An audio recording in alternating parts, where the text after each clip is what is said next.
Welcome in, everybody, to another episode of Sad Times. My name is Kevin. For those of you who have never listened to the show, Sad Times is a show in which we have people on to tell their story or parts of their story about times when they were upset, angry, mad, emotional, any number of things that we all go through. It's to allow people to tell their sides of stories. It's to allow people to share their experiences. So maybe somebody else who's had a similar experience can hear that and feel maybe a little bit less alone. We appreciate you being here. By the way, anybody who wants to be a guest, we have set up an email address. It is sadtimes, K as in king, C as in copper. I don't even think those are the right things, but Sad Times KC, I would be a terrible pilot. My sister's calling me. She's not a doctor. So Sad Times KC at Gmail. Let us know if you'd be interested to be on the show, and we would love to discuss further. Today's sponsor, by the way, we do have two sponsors. The first sponsor, of course, is secularism. That's secularism. Hey, don't blame us. Okay. And the second sponsor is, of course, me selling my ugly, horrific face because we are on a Zoom call. If you live in a place where you need to make your, rival business look bad, you can have my face and just say that I'm your rival, and then boo, everybody will run and hide. So thanks to our sponsors, as always. Today we have somebody I have never met who reached out to the show. His name is Michael. Michael, how you doing, man? I'm well. How are you? Well, I'm doing all right, other than I'm in a room with Brent. So, Michael, how did you find out about the show? I'm a longtime listener of Stereo 51, and on an episode, Brent plugged the show, and I found the Sad Times show, and listening to some of the stories helped me through some stuff. So I feel like I wanted to pay that forward. That's really fucking awesome, man. Not the Hysteria 51 part, but the rest of it. No. For anybody who's listening, of course, Hysteria 51, subscribe to the podcast. It's amazing. It's wonderful, except for when I'm on, but it's a very funny, informative podcast. So that's awesome, Michael. And I think that's a really generous thing that you just said. And I'm really happy to hear that it did help you through some stuff. So thanks for reaching out. I know we've only really talked a couple times, but looking forward to having a conversation with you today. So let's go back, as we all do, to, childhood. Tell us about your parents and about kind of the home you grew up in and kind of their relationship. I guess we can start there and then kind of work our way forward. Alrighty. Well, at the beginning, I guess it would be 1985 when my parents met. My mother already had two daughters from her previous relationship, and my father stepped in, became a stepfather, and then 91 they had me, and I grew up with those two sisters. I mean, they're my half sisters, but of course I grew up with them, so I consider them my full blood sisters. It doesn't matter that we don't have the same father. Mm-hmm. I mean, my dad raised them, so. So was their dad just not in the picture at all? Oh, that's a whole other thing. Biker, drugs, prison thing. Oh, let's not get into that. All right, that sounds good. Biker, drug. All right, got it. So, so they met in 85, but you weren't born until 91, you said? Yep. Now, did they get married at any time? No, they were never married. Mm-hmm. They were together for 18 years. At one point, my dad did propose, but my mom said no. Okay. This is Sad Time, so yeah. There was a lot of fighting. My mom and my dad, until I was 12, they would constantly fight. My dad would kick my mom out of the house. Me and my mom, we'd move somewhere else. We'd get set up, and then they'd get back together. We'd move back in with my dad. It was a cycle. So when I was 12 and they finally split for good, I was relieved. I mean, I hear about children of divorce who are so sad their parents are parting. It was not that for me. When they finally separated, I was so happy. I was so tired of the fighting. Would they just fight about like just anything? Oh, I mean, you know how it is. He's on the road too much. He doesn't send back enough money. Mm. That sort of thing. Did you ever try to, being the child of the youngest of three, but they're only full child, right? Did you ever try to like mediate that? I found that I've known a lot of people who have Yes. Okay. In fact, what we're getting to later, when we're talking about my year last year in 2022, Mm-hmm. I feel like because of the way I came up as the mediator, that I was always the person that never had beef with anybody in the family, not only between my parents, but when my sisters would fight, I'd be the mediator. When my mom and my sisters would fight, I'd be the mediator. I'm not real good at being the person who's in the conflict. I'm always the mediator. Did you feel, and maybe you didn't know it at the time, Michael, but like being that mediator, did you feel an immense amount of pressure with that? No, it just came natural to me. Okay. I just feel like that's who I am.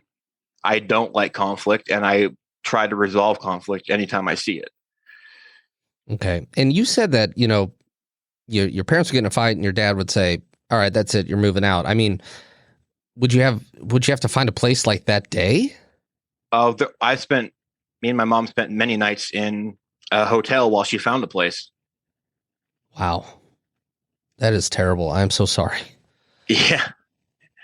And my dad would hit my mom as well. That wasn't fun. I remember, I have a memory. Me and my sisters were in the car. This is probably before my eldest sister went to college.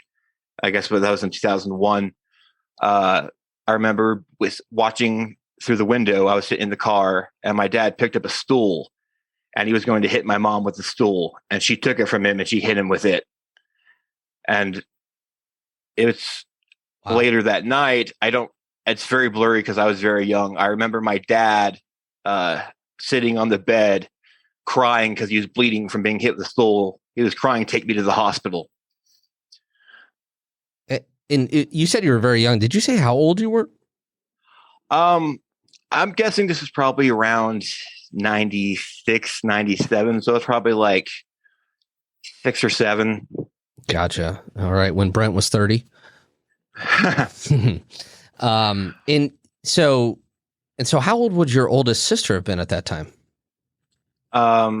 Dale, she would have been, she was 18 in 2001. So about 14, maybe?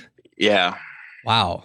And so is that something that generally, you being the mediator, and I know this is your story, so, I don't mean to, but like, would you find that your sisters played any mediation role, or were they more, they got away from it, or? Well, yeah, my eldest sister, Dale, like as soon as she turned 18, she was gone. She got out of there. Yeah, she went to school in Sioux Falls, South Dakota, but she eventually ended up at UNLV in Vegas. And she lives in Vegas to this day, but she's actually planning to move to Tampa this year. Okay. And did you grow up in South Dakota? What was that? I'm sorry. Did you grow up in South Dakota? Oh, no, I grew up in Wyoming. Wyoming. I've been to Wyoming. Is your last name Cheney? Just kidding. Good one. Yeah, thank you. Thank you very much. And that is the extent of my Wyoming humor. So you moved. So at 12, they split up for good. Yes. Okay. Where did he move out, or did you have to move out again with your mom? We moved out, and then my mom finally got her own house, which was nice. Okay. And this is still in Wyoming? Yes. And this would be about 2003, 2004? Yes. Okay. And obviously you said that you had a really palpable sense of relief, which I'm sure. Did your mom have the same, or? It's hard to say. My mom was just like absolutely gung-ho devoted to getting me to 18 so I could look out for myself. So everything my mom did was for me. She busted her ass every day at work, to the point where once I graduated high school, she needed to have knee surgery.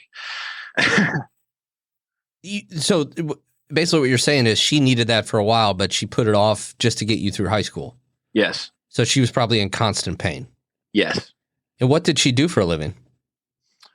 She worked in the meat department in the local grocery store. Oh, wow. Okay. And was she? I'm just going to ask this: was she part of a union or anything there, or did they have that? There was a point where there was a union, but it was dissolved, unfortunately. Oh man, I'm sorry to hear that as well. So you move out at 12. Now, did you stay in contact with your dad at all? Oh, that's the thing. I had more of a relationship with my dad as an adult. Literally my first job was working with my dad on the road doing pipeline work. We have a decent relationship.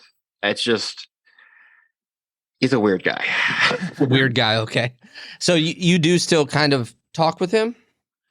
I try, but he's gone down a whole rabbit hole, and it's hard to even live in the same reality as him. That is, yes. Okay. And does he speak with your sisters at all? Well, he speaks with my eldest sister a little because she's tried to maintain a sort of relationship, but my middle sister Shannon, they had a whole falling out over. That's just a whole long story. Sure, totally fine. And unfortunately, as I've come up and you meet people and then you get to talk to them about their families, and it's really sad how often you hear about falling out between family members. Where it's like, well, wait, really? They don't talk at all? I'm just annoying. I just keep calling my family. So that was about 2003, 2004. You graduated high school. Your mom was able to get some knee surgery. I think you said that you went to work with your dad at first. Well, I mean, I graduated high school in 2009. Duh. Right. So 2003, 2004, you moved out. 2009, you graduated high school. Sorry. Yeah. And you went to work with your dad. And then did you have your own place, or were you still living with your mom? Well, when I was working with my dad, we were like always on the road. Like I said, I grew up in Wyoming, but when we did this pipeline work, most of it was in Montana and North Dakota. So we were constantly living out of hotel rooms. Gotcha. Okay. Did you miss your mom when you were away doing that? Oh yeah. Especially when I was like really young still, when I was like 19, 20. Like I miss my mom a lot. I'd call her like every day. I mean, I have to imagine going through something like what you're describing. You guys probably had, I mean, obviously a mother and a son are always going to have a bond, a very strong bond, but you must have had a whole nother level of a bond or just a really strong bond. And do you feel that she was really relying on you as well, even though she was doing, as you said, sacrificing so much for you? Do you feel like she really relied on you in any way emotionally, or just needing you there? Or I would imagine so. Like, she was just my mom. She was my best friend. Like, we did everything together. We watched movies together. We liked the same music. Like, what's some of your favorite musical artists that the two of you liked? Oh, we're into heavy metal. So like Godsmack, Disturbed. All right. That kind of stuff. Did you guys ever go to any concerts together? Unfortunately, no. My mom's health when I was an adult took a downturn, so I was never able to get that experience. Although I would have loved to go to a concert like that with my mom. Oh man, I'm sorry to hear that. So, it sounds like from what you're saying, did you lose your mom? Yes, she passed in 2018. I'm really sorry to hear that, Michael. Especially again, talking about the bond that we were talking about and what you guys went through together. I'm sure that was incredibly difficult. Right. Which we're going to get into later. I wouldn't have gotten through that without my ex. Mm-hmm. I leaned on her quite a bit. So, and this is how, when you say you leaned on her, were you just you would just basically share your feelings with her? Yes. Be very upset. And she was like really open to that and yes, she was always there for me. Like when I found out, we were just starting dating when I found out that my mom was likely going to pass. And I had even attempted the end of the relationship there because the idea of being personable with somebody and being intimate with somebody when I was going through what I was going through, mm-hmm. I attempted to break up with her. She refused. She blew up my phone and she eventually, once my mom did pass, and I could talk to her about it, and she would listen, and she would be there for me physically and cuddle me. And I don't think I could have gotten through it without her. It's a pretty, I don't know. I'll call that a kind of inspiring, right? The fact that you're like, I am going through the hardest thing, one of the hardest things people can go through, and I'm going to now try to retreat from it. And she made the effort to not only be there for you, or sorry, to get you back, it sounds like, right? To blow up your phone and stuff. And then once she got you back, she was there for you in many different ways. Yes. And so you had just started dating in 2018? We started talking for the first time like near the end of 2017. And then like we were officially together in like, around the beginning of 2018. Yeah. Okay. Awesome. And then, so once your mother passed away, where were you? Were you in Wyoming still at the time? No, I lived in Colorado when my mom passed. I still live in Colorado now. So you're in Colorado. Okay. Now, did you move down there for work? Yeah. Well, in 2017, I actually intended to move to Orlando, Florida to do my game design degree because I wanted to make video games. Okay. And once I got down there and they processed my financial aid, I didn't qualify for on-campus. So I ended up having to do online. And then I ended up not being able to find a job down there in Orlando. And I happened to have a cousin who lives here in Colorado who is able to get me a job, which is why I ultimately landed in Denver. How long were you in Orlando? Literally just like 4 months. Okay. That sucks, man. How long was that program supposed to be for the video game design? I believe 2 to 3 years. Okay. So you're a big gamer? Yes. Now, was your mom a gamer at all? Oh, no. No. That's one thing she didn't understand. Like I tried to get her interested and she would just look at me like, I don't get it. I would be doing the same thing, Michael, because once it stopped being side scrolling, it got too complicated for me. I still remember when my best friend got the N64 for Christmas or whatever, right after it came out. And I was like, oh, a new Mario game. And then I started playing. I was like, what? Why can't I go everywhere? This is too fucking much for me. So, what are some do you like role playing games, or what kind of games do you like? Oh yeah, I'm big into RPGs. Like I'm a big fan of Bethesda. They're the people who do Fallout, Skyrim. I recently just last year was the biggest game of the year, Elden Ring. Love that game. What do you? Okay, so one of the things that I do, like to decompress or whatever, I think is read or lately I just watch a lot of Dateline, but my question for you is like, what do you love about video games that helps take you away? And I'm assuming that it kind of calms you down a little bit. Well, maybe you just said it right there, man. It takes you away to escape into another world. Like especially when you get into a role playing game and you start role playing as that character, it's like an escape from the real world, and you're just somewhere else for a while. Yeah, that's and those games, again, this is me speaking from a point of ignorance. Like there's just, you can always explore in those games, right? And there's yes. always a lot to do. Okay, gotcha.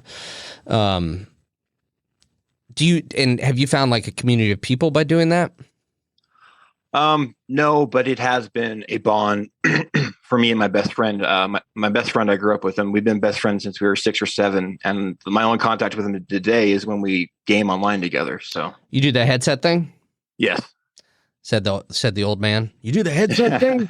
Okay, cool. Okay, so you mentioned 2022 last year as we're recording this. So you lost your mom in 2018.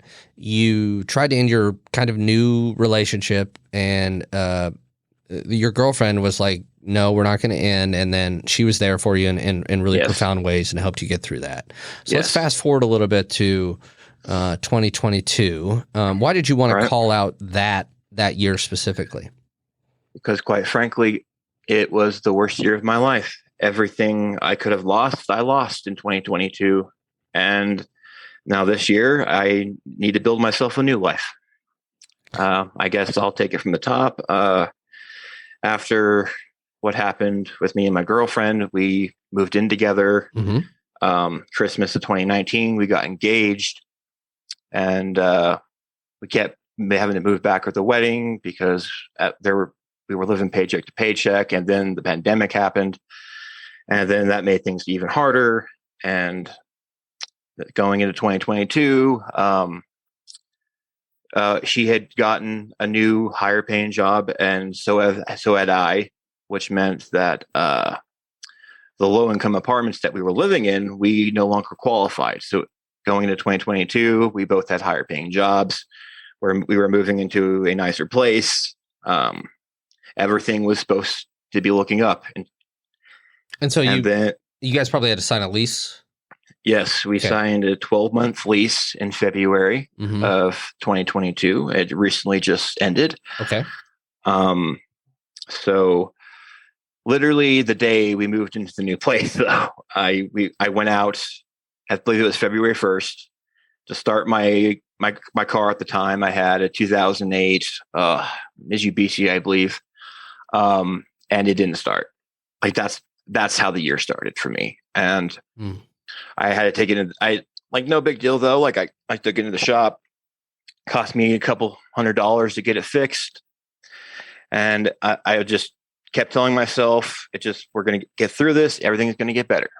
So I got my car back, and I had my car back probably for, I don't know, 2 weeks. And we got hit by a pretty good snowstorm down here.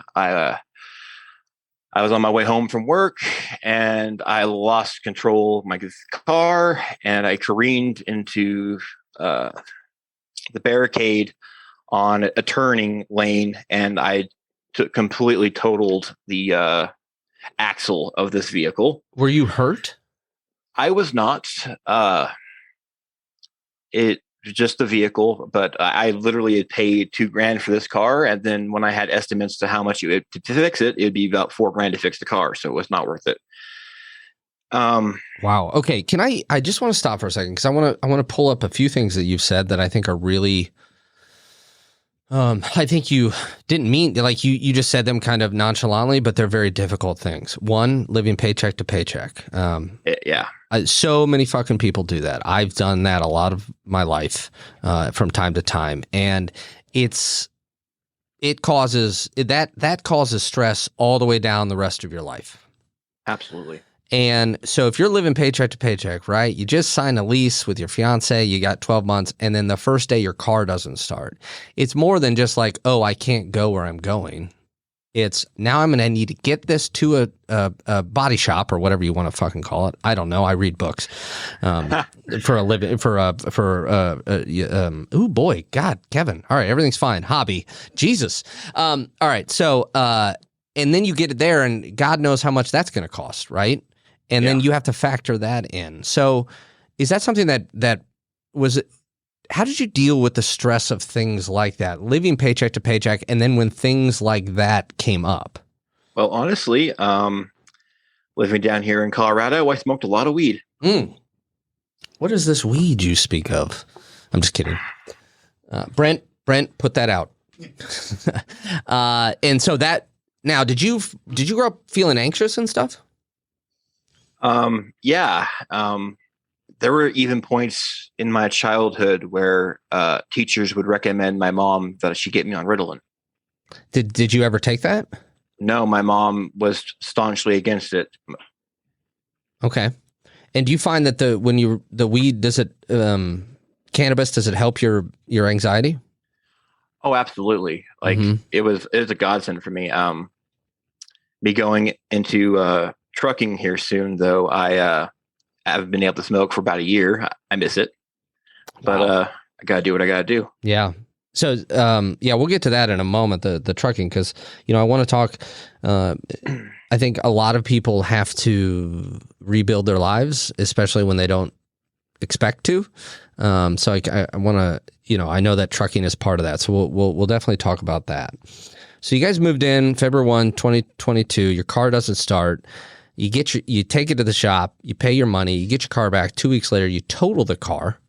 Yeah. Did you get a new car? I mean, I can't imagine you can live in Colorado without a car. And that, I believe, out of everything, put great strain on my relationship with my fiance, because in order for me to get a new car, she ended up having to put $1,000 down on it for me.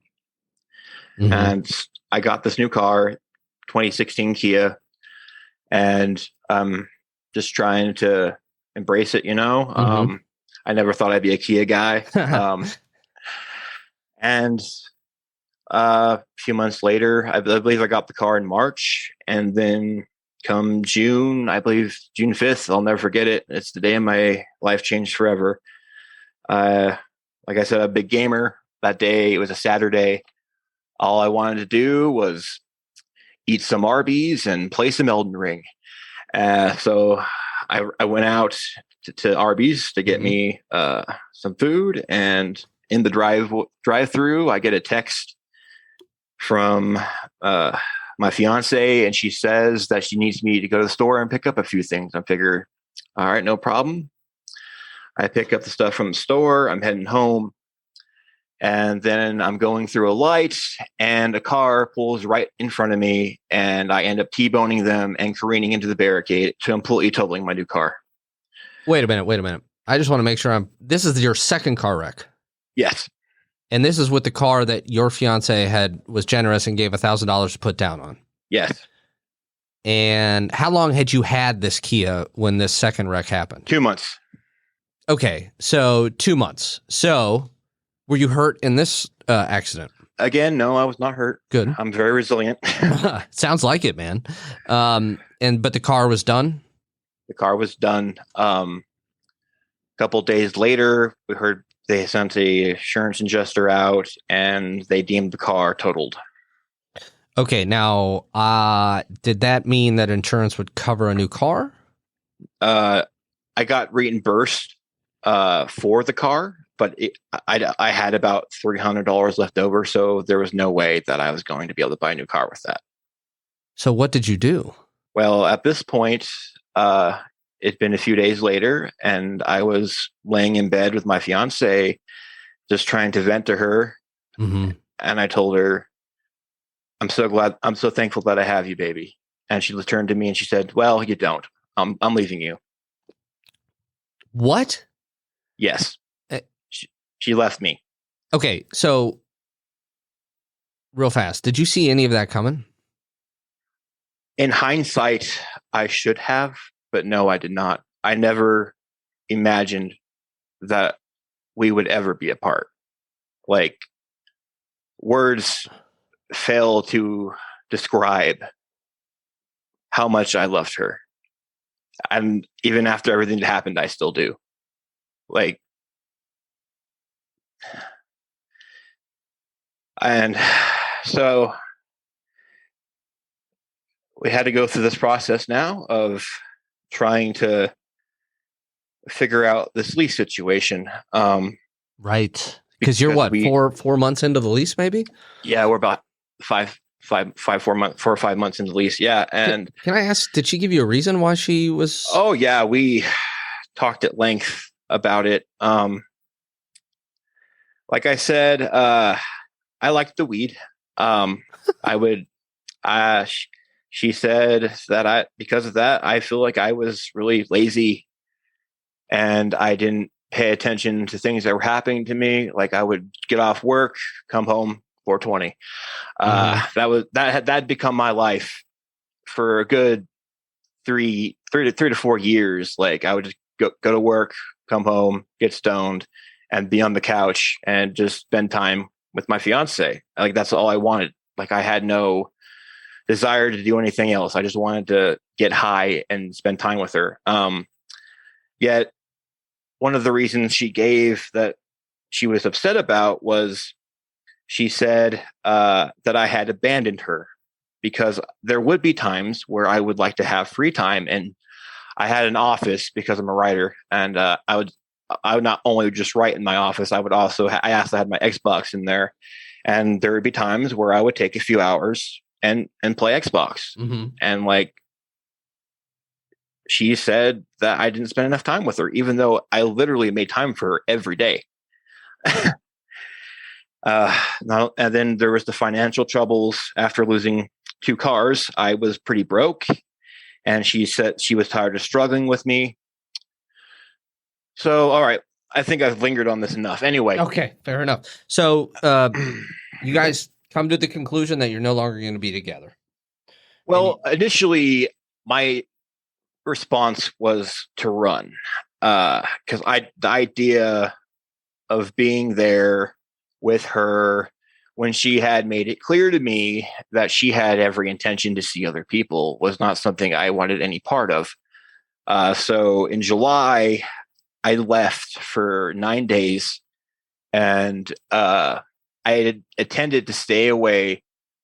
But in those 9 days, my sisters took me to Vegas, and we had it was my sister's 40th birthday party, and we partied, and my sisters just tried to get my mind off everything. Mm-hmm. And then ultimately, the conclusion I came to after the 9 days away, I need to go back and fix it. Were you in contact with your with her through those 9 days, or were you guys kind of just doing a radio silence thing? We texted a little bit. Mm-hmm. It was like small stuff. Like she would text me and ask like, "Where's this in the apartment?" And I would just tell her like small stuff like that. Gotcha. Mm-hmm. And I came back. Luckily, my boss let me have my job back. He understood after everything I'd been through. And then from there, I was riding my bike to work throughout the summer. How far? 4 miles there, 4 miles back. So I was riding about 8 miles a day. Wow. And there were hills. Yeah. I got quite the workout. I lost about 20 pounds over the summer. Oh, wow. Speaking of that period of time, there was a point where I was hit by a car. Are you fucking kidding me? No. Wait, I literally was crossing the street. I had a green arrow, and a guy was turning right on red, and he ran me right down. So, were you in the bike or just walking? On my bike. All right. Was it the ghost of the Kia that hit you? Perhaps. So wait a minute. So, did you sustain injuries from that? No, but my bike was screwed up. Fortunately, I worked in a bike shop, so I was able to repair my bike. That's good. Yeah. Were you on your way to work at this time? I was on my way to work. I was 15 minutes late. I had to pick up the remains of my bike and walk to work the rest of the way. Jesus Christ. And a separate incident, probably 2 weeks later, I was riding to work, and I was thinking about my ex, and I wasn't paying attention, and my tires slipped off the side of the road, and I went flying into the pavement, and I gashed my leg open, and I was bleeding. And I made my way to Dollar Tree to get some bandages so I could bandage myself up for the day. It was a rough summer. So were you even at the point too, at least I'm thinking back when in paycheck to paycheck, like even that, right? You have to go to the Dollar Tree to get bandages. Even that is like, fuck, I can't be spending money on Band-Aids, et cetera. And was it did you have to get stitches or anything? I could afford to go to the fucking hospital. Fair point. Yeah, I'm assuming you had no insurance. No. Okay. But ultimately, I bandaged myself up. I got some peroxide. I made sure it didn't get infected. I changed my bandages until it healed up. Then eventually, by the fall, I had saved up enough money to buy myself another car. Okay. And it's the car I have to this day. Is it another Kia?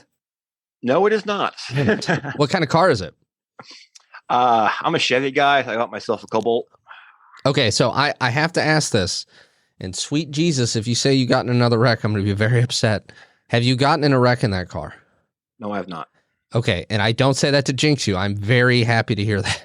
Yes. So you've had that about 7 months, 6 months, something like that? Yeah, I got it at beginning of October, I believe. Okay. No, it might have been like end of September. Anyway, back to my relationship with my fiance. These 3 months that I'm riding my bike to work, we're rather cordial. Like we're trying to get along. We're trying to be friends. We'd even like watch TV together sometimes and hang out. Which is why I kind of had hope that we'd eventually be able to fix things. When she was in college, one of her majors was French. She spent a semester in the south of France. So one of the things I was working on that summer was learning French for her. I wanted to show her the effort I was putting in to try and repair our relationship, because I really could not imagine us actually breaking up. And then Labor Day came. We were both off because it was Labor Day, and that morning she had texted me that tickets at the movie theater were discounted. I don't remember exactly how much. Okay. And we had both wanted to see the new Jordan Peele movie, Nope, I believe it's called. Yes, sir. So we made plans and to go to the movie, and I'm really excited about it. I'm thinking maybe things can start to repair here. And then probably about 3 hours before we're about to go, she asked me to come to the living room, and she tells me, yeah, we're not going to do that. She said, something better came up, and I'm going to go do that instead. And I was like, other plans came, like she's like, oh, I can go do this instead. Like somebody else reached out to her. She literally told me that I was her backup. If she had nothing else to do, she would do it. But this other guy had contacted her, and she's going to go spend time with him instead. What did you say? I was very upset. I should probably back up a little bit. Sure. Yeah. There was a point before I went on my little 9-day excursion in Vegas with my sisters. Before I left, when she had initially broken up with me, we had agreed that if we were going to live together, I would need the condition that she would wait until our lease was up, until she started dating other people. Because I literally didn't want to deal with that. I didn't want to face that, because I still cared about her. I still care about her this day. I probably never won't care about her. But anyway, I was making dinner one night, and I went to go ask her something in her room. At this point, I'd moved into my office. My office had become my room. And I go into her room, and I catch her talking to some guy on her phone. And obviously, she had lied to my face and said that she would wait to date people until. So I was upset. We had a big fight. And that morning, I tried to apologize to her for screaming at her. I lost my temper, and she wouldn't listen to me. And then she called the cops on me and tried to get me thrown out. For why? Because of the fight the previous night. Gotcha. She said she didn't feel safe, even though at the moment I was trying to apologize for that because I felt bad about it. Okay. But she wouldn't listen to me. She called the cops. The officer took me in the hallway and talked to me, and I told him everything that was going on, and he leveled with me. He understood, but he told me that I was on a slippery slope. He said he had seen guys literally arrested and taken to jail for just throwing a cell phone, and he told me that it'd be best for me to get out of the situation, which led to my decision to leave for the 9 days. But of course, as I mentioned before, over those 9 days, I decided I wanted to go back and try to work on it. So, like I said, those 3 months I was back, we had been cordial up until this moment on Labor Day. And then that night, I finally gave up on her. The callousness and disrespect she showed me, I had had it. I'd had it. At that night, I got drunk and I joined a dating website. I ended up meeting somebody that.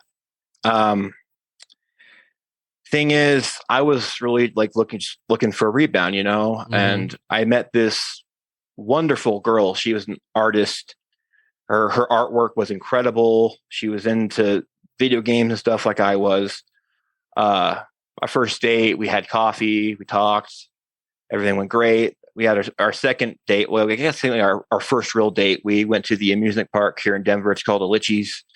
We spent 10 hours together. It was a great date. I really liked her a lot. Like roller coasters and stuff? Yeah. Oh, nice. That's fun. And so we did that on October 29th. It was, and there was like a Halloween theme to the whole thing, and Halloween's my favorite holiday, so I had a good Halloween because of that. Were you dressed up as something? Oh no, but we went to the spooky house and all that, and she held my hand and it was cute and all that. Yeah. Come November 1st, she tells me that she's having some financial troubles and she's going to have to take extra shifts at work, and we're not going to be able to do our second date like we had planned. We even talked about it the day of our date that we were going to go roller skating next. And then she kept having to put it off. And eventually she kind of just told me that she needed to focus on work and that she didn't have time for dating. So that relationship was over before it even began. After that, I realized that if I was going to find somebody else, I was going to need to work on myself. I'm planning to start therapy here in a few months, and hopefully one day I'll meet the person that I'll spend the rest of my life with. When you say, when you say work on yourself, like, what do you mean? I mean, I know what that means, but like, what specifically does that mean to you? Well, I'm dealing with a lot of, I don't know the word I want to, damage. I feel damaged. Like dealing with losing my mom, but I had Amy, and then all of a sudden I had neither. Yeah. And for the first time, I feel truly alone, and I need to learn to be okay with being alone, which is why I feel like I need to talk to a therapist. And have you ever done therapy before? I have not. Well, it's a good time. Just kidding. It's not. I mean, it is. I mean, I've been doing it for 32 years. And another thing, like I mentioned, when I lost my temper with my ex, I do have a temper problem. I also want to talk to a therapist about, because I don't want to be that. Mm-hmm. And honestly, I do feel like it's hereditary, and I got it from my dad. Well, it sounds like, and again, not being there or not, it sounds like you saw a lot of anger growing up. True. Yes. Now, did your mother have a temper? Not really. My mom was very much a smooth operator. She was like always the wisest person in the room. Okay. And I have to commend you, because I think a lot of people struggle with the very things that you're talking about. Loneliness. I mean, loneliness is everybody struggles with that to a degree, but some people struggle with it mightily. And some people struggle with temper.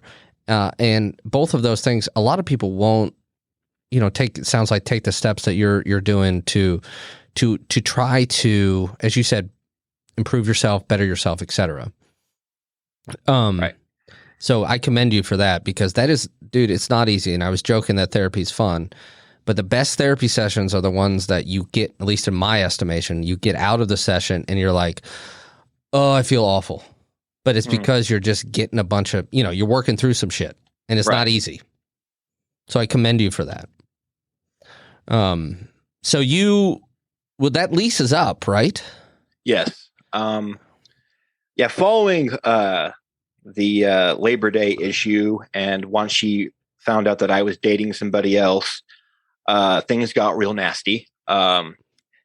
Any interaction with her, no matter how hard I tried to be cordial and not fight with her, she didn't care. Like like we could just be passing each other in the kitchen, and I'd be like, hello, and she'd like, don't fucking talk to me.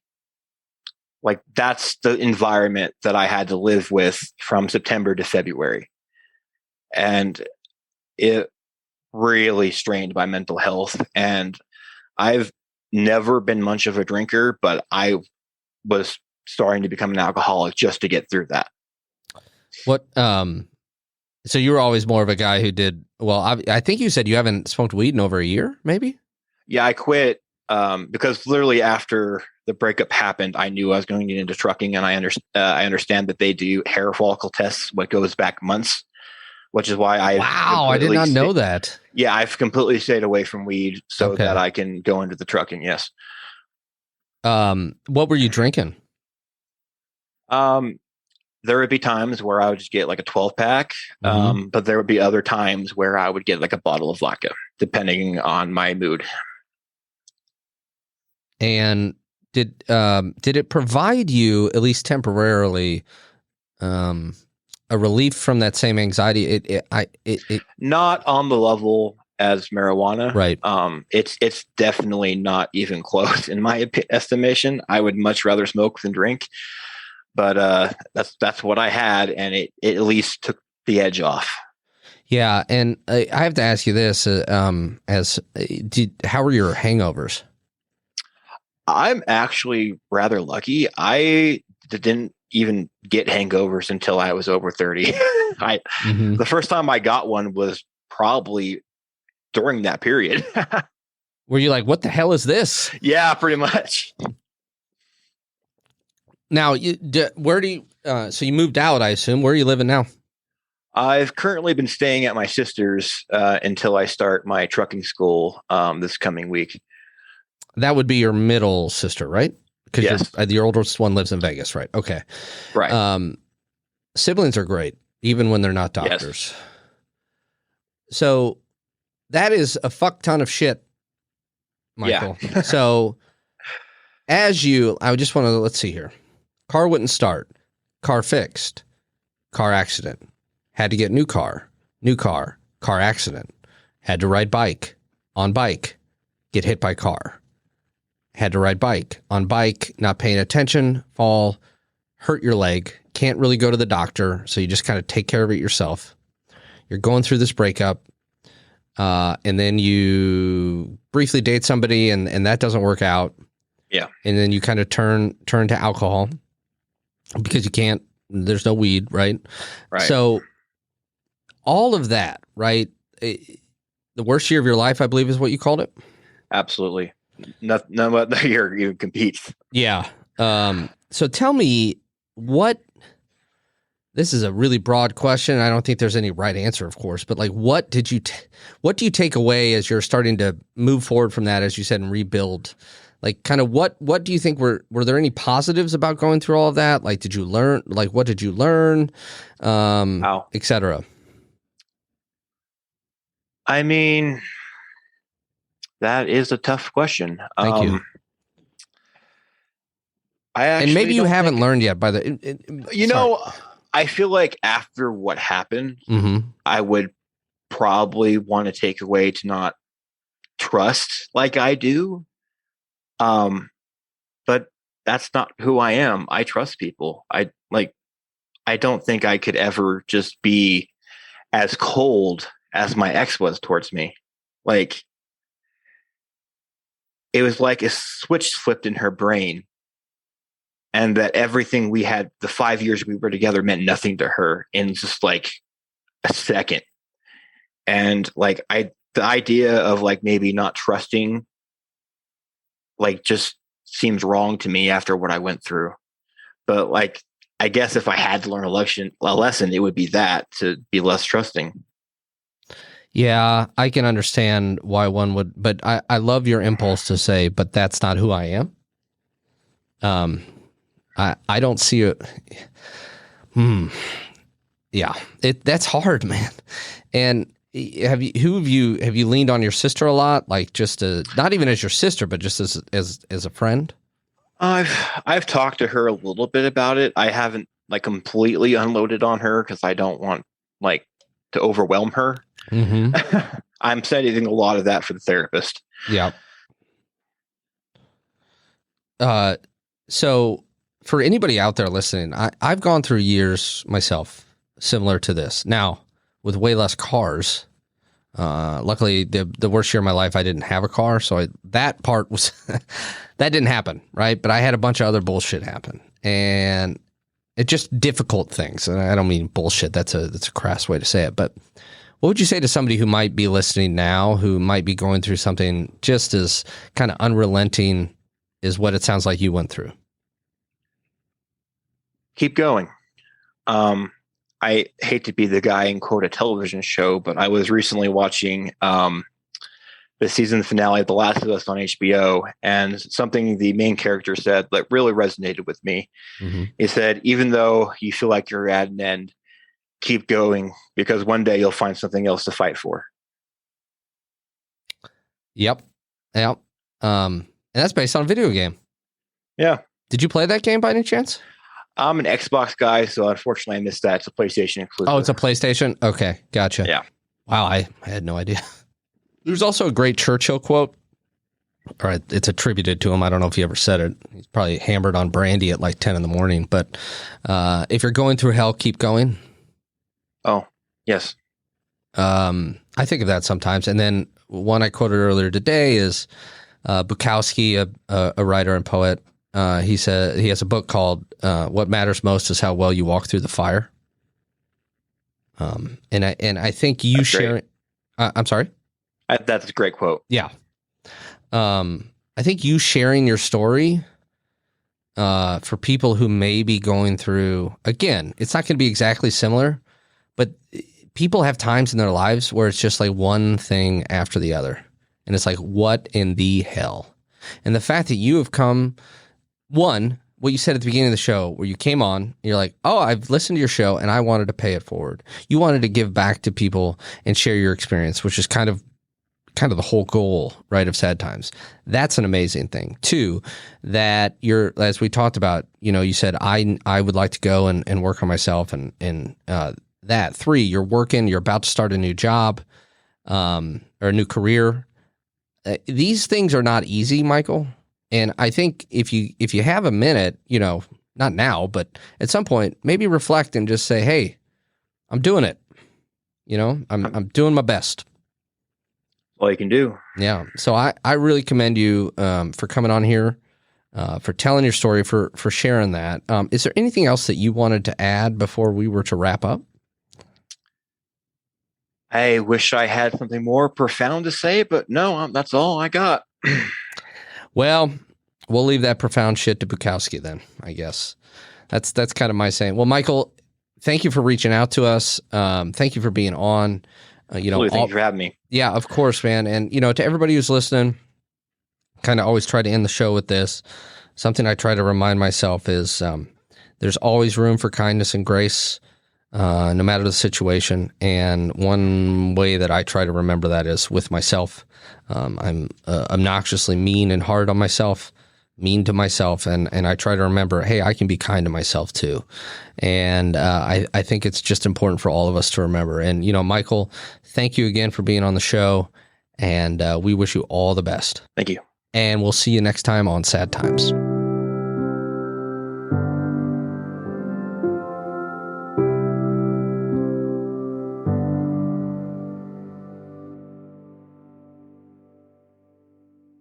You've been listening to A Fourth Hand Joint.